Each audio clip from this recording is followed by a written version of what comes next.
तर कसा माहिती आहे ना, लोकांसारखे चमत्कार नमस्कार हे आमच्याकडसून होऊचे नाही. आमका तर येणार नाही हो. पहिली गोष्ट आमका एडिटिंग येणार नाही आणि आम्ही कधी जास्त व्हिडिओ करणार नाही. आता तुम्ही आता कसा लोक आता आमका ड्रायव्हरांका गाडी घालतात बिंदास घाला.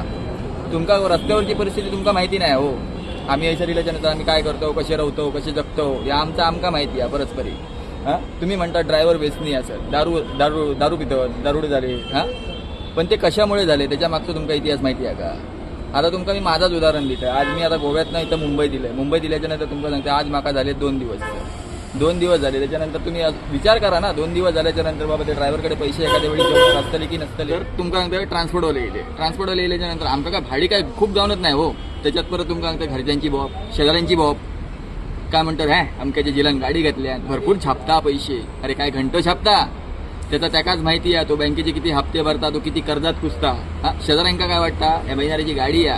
हा, सॉरी या पहिले व्हिडिओत गाळ घातलंय, मग गाडी घालून कोणाक बोलायचं नाही. तर तुमका महत्वाचा एक मुद्दा सांगते, ड्रायव्हरचं आयुष्य खूप बेकार आहो. तर तुमका सांगते आयुष्यात तुम्ही सगळे जॉब करा.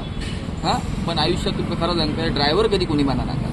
कारण ड्रायव्हरच्या जीवनात एवढे हाल आहेत ना. तुमका सांगते रस्त्यावर तो एखादं छोटं पोरगं जरी असलं ना तरी आई बहीण कडून जाता.